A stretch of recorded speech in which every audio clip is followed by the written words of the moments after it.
बागली विधानसभा क्षेत्र की 5 नगर परिषदों में प्रधानमंत्री आवास योजना के करोड़ों रुपए के हेरफेर के मामले में पूर्व मंत्री सज्जन सिंह वर्मा ने बीजेपी नेताओं पर सवाल उठाए। बता दें, पिछले दिनों सतवास सहित आसपास के क्षेत्रों में लोगों ने इस संबंध में हस्ताक्षर अभियान भी चलाया था और सतवास के गरीब परिवारों ने कलेक्टर कार्यालय पर गुहार भी लगाई थी। साथ ही क्षेत्रीय सांसद ने भी समीक्षा बैठक में इस पर प्रतिक्रिया दी थी। वहीं इस मामले में प्रदेश के कृषि मंत्री ने जांच की बात कही है। इधर लोक चर्चा है कि उक्त मामले में अधिकारी पर गाज गिर सकती है, लेकिन इस मामले के भ्रष्टाचार में लिप्त नेताओं को संरक्षण की बात भी सामने आ रही है। देखना दिलचस्प होगा कि मामले में क्या केवल अधिकारियों को ही निपटाया जाएगा या फिर भ्रष्टाचार की मूल जड़ तक भी पहुंचा जाएगा। मुझे जानकारी लगी है पत्रकार साथियों के माध्यम से, स्थानीय कार्यकर्ताओं के माध्यम से, बागली विधानसभा की 4-5 नगर पंचायतें हैं, वहाँ पे डाका डला है बीजेपी के विधायकों और वहाँ के जो अभी कुछ लोग नए बने हैं, पता नहीं युवा मोर्चा है क्या है, मतलब किस तरह की भ्रष्टाचारी पार्टी हुई भाजपा, जिनका बड़ा नेता कहता है ना खाऊंगा ना खाने दूंगा। डकारे जा रहे हैं, लूटे जा रहे हैं। ये आदिवासी इलाका है, आदिवासी लोगों की बहुल्यता है, उन्हीं के हक का पैसा डकार रहे हैं। कोई 3-3 गाड़ियाँ एक साथ खरीद रहा फॉर्चूनर।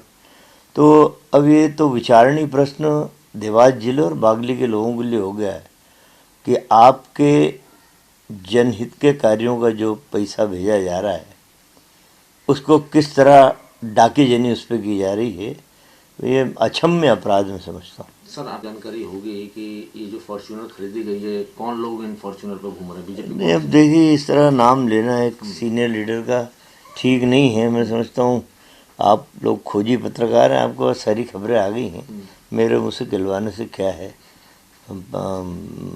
स्व प्रमाण है ये तो। 3 गाड़ियाँ एक साथ उठी किसके उपयोग में आ रही हैं, ये तो कंपनी से सब रिपोर्टें आपके पास आ गई, किन पैसों का आया। एक मिनट पता चल जाएगा कहाँ से पैसा आया। इतनी औकात है क्या 3 फॉर्च्यूनर उठाने की? गरीबों की राशि पे डाका डाला और ऐश कर रहे हैं, भाजपा के लोग ऐश कर रहे हैं। सुनो, सज्जन सिंह वर्मा कांग्रेस को तो नैतिक अधिकारी ने गरीबों की बात करने का, न महिलाओं की, न किसानों की। इन्होंने 60 साल राज किया, एक शौचालय बनाया क्या? 1 मिनट, 60 साल राज किया, एक पक्का मकान बनाया क्या? प्रधानमंत्री आवास, एक गैस टंकी चूल्हा दिया क्या? किसी एक महिला को रोजगार दिया क्या? भारतीय जनता पार्टी की सरकार ने किया।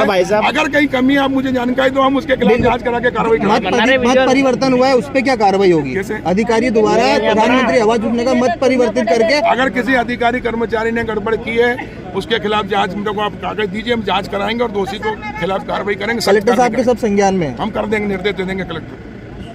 लेकिन मैं बताना चाहता हूँ, भ्रष्टाचार मुक्त प्रशासन दिया है। राजीव गांधी जी एक प्रधानमंत्री हुआ करते थे, वो कहते थे मैं दिल्ली से 1 रुपया भेजता हूँ, गांव में आते थे 15 पैसे आते हैं। लेकिन हमारे प्रधानमंत्री नरेंद्र मोदी जी कहते हैं खाऊंगा न खाने दूंगा, इसलिए हमने जनधन खाते खुलाए, सीधे खातों में पैसा आ रहा है, 1 पैसा भी कोई नहीं खा सकता। और देश बदल रहा है, आगे बढ़ रहा, लोगों के मकान भी बन रहे, शौचालय भी बन रहे और सारे विकास कर दूंगा। तो वो जांच करा के कर देंगे। लेकिन देखो, सीधे खाते पैसे में जाते हैं, इसलिए 1 पैसा भी कोई नहीं खा सकता। सारे पेपर भी भाई साहब, पर जो सोनकच विधानसभा में तहसील है टोक खुर्द, वहाँ तो एक भी बीमा नहीं आया 60 गाँव का। सोनकच विधानसभा की टोक खुर्द तहसील में 60 गाँव, उसका मैं जांच करा के करा दूंगा। यार मैं 2018-19 का जवाब दिला सकता हूँ पैसा 411 करोड़।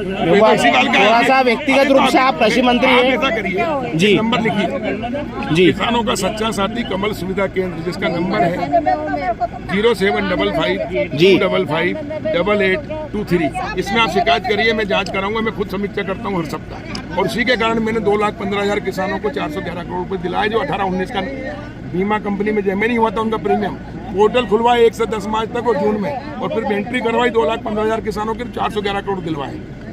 हम पहले उसके लिए आपको धन्यवाद है भाई साहब। पहले किसान हूँ, बाद में मंत्री, इसलिए एक किसान की शिकायत आएगी, उसकी जांच होगी।